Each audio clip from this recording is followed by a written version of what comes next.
Logical ডিসক্রিপেন্সির যে তালিকা আগামী 3 দিনের মধ্যে প্রকাশ করতে হবে, 10 দিনের মধ্যে পরবর্তী 10 দিনের মধ্যে শুনানি প্রক্রিয়া সম্পূর্ণ করতে হবে। শুধু তাই নয়, যে ভোটারকে শুনানিতে ডাকা হচ্ছে তিনি পরিবারের যে কাউকে সঙ্গে নিয়ে যেতে পারবেন, আইনজীবী প্রয়োজনে বিএলএকেও সঙ্গে নিয়ে যেতে পারবেন। অন্যতম গুরুত্বপূর্ণ অ্যাডমিট কার্ডকে এসআইয়ের নথি হিসেবে বিবেচনা করার জন্য নির্দেশ দেওয়া হয়েছে সর্বোচ্চ আদালতের তরফে। যোগাযোগ করতে পেরেছি প্রাক্তন প্রদেশ কংগ্রেস সভাপতি অধীর রঞ্জন চৌধুরীর সঙ্গে। অধীরদা, কোর্টে আজকে যা হলো, যেভাবে নির্দেশ দিল সর্বোচ্চ আদালত লজিক্যাল ডিসক্রিপেন্সি আগামী 3 দিনের মধ্যে সামনে আনার, কিভাবে দেখছেন? ভালোই তো, আমরা তো এগুলোই বলতে চাইছি।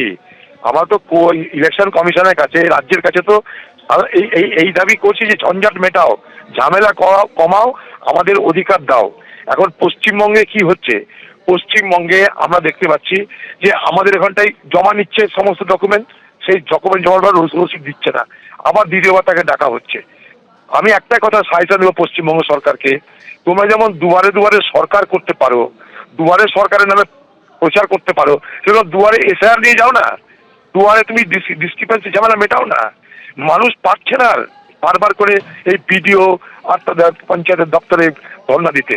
পশ্চিমবঙ্গের সরকারের আরেকটা এখানে চালাকি আছে, পশ্চিমবঙ্গ সরকারের নিজের আজকে তৃণমূল তাদের রাজ্যের যারা অফিসার আছে তাদেরকে কিন্তু ব্যবহার করা হচ্ছে এই বিষয়টাকে ডিস্টার্ব করানোর জন্য। এটা আপনাদেরকে বলে রাখলাম।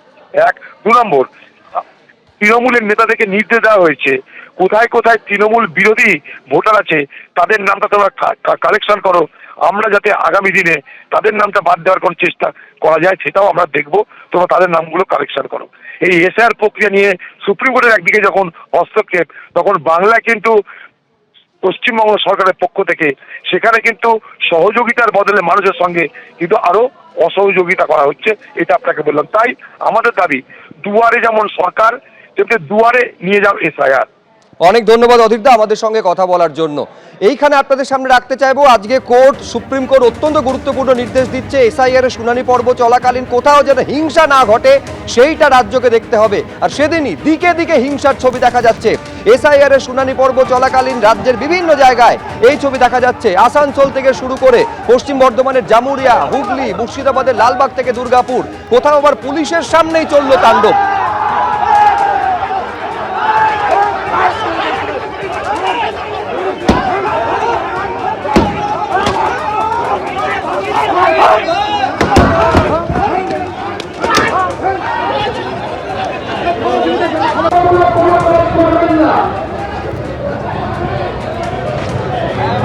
দুই প্রতিনিধি সরাসরি আমাদের সঙ্গে রয়েছেন। মুর্শিদাবাদের লালবাগের খবর আমাদের প্রতিনিধি রাজীব চৌধুরী তুলে ধরবেন, দুর্গাপুর থেকে মনোজ বন্দ্যোপাধ্যায় রয়েছেন।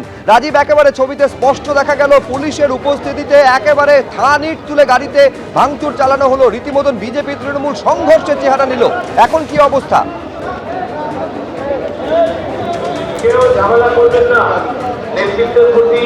এখন এই মুহূর্তে উত্তেজনা রয়েছে এসডি অফিস চত্বরে, প্রচুর পুলিশ বাহিনী রয়েছে, তৃণমূল কর্মী সমর্থকরা তারা এখানে জমায়েত হয়ে রয়েছেন এবং এই বিজেপির যে জেলা সভাপতির যে গাড়ি, সেই গাড়িটি ভাঙচুর করা হয়েছে।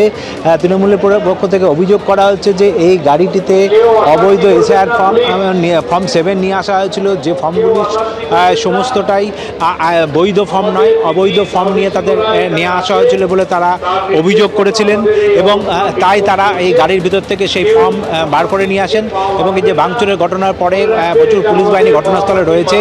এখন এই মুহূর্তে যে এসডিও মহকুমা শাসকের দপ্তর চত্বরে তৃণমূল কর্মী সমর্থক যারা রয়েছেন তারা সমবেত হয়ে রয়েছেন।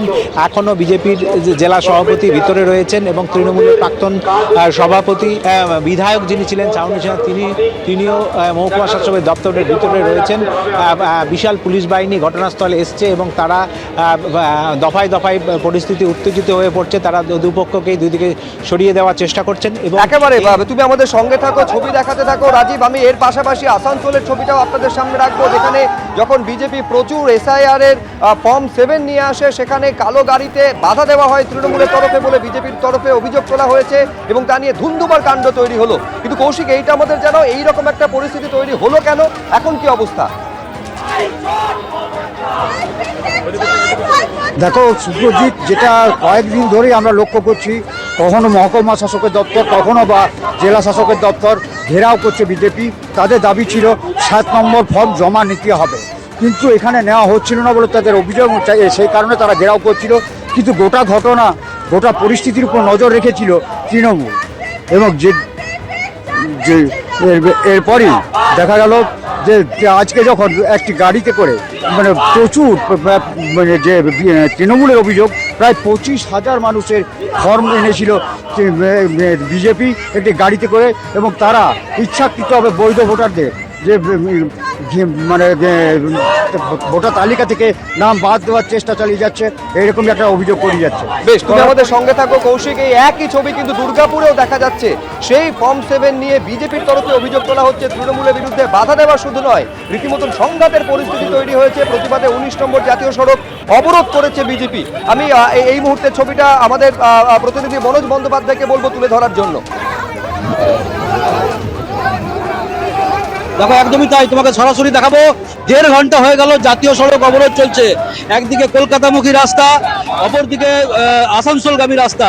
দফায় দফায় দুর্গাপুরের মহকুমা শাসকের দপ্তরের সামনে বিক্ষোভ চলে, মারপিট চলে। তৃণমূল এবং বিজেপির এবং বেশ কয়েকজন বিজেপির কর্মী আক্রান্ত হয়। লাঠি বাঁশ নিয়ে তাদের উপরে হামলা চালানো হয়, এমনটাই অভিযোগ। এবিপি আনন্দ, এগিয়ে থাকে, এগিয়ে রাখে।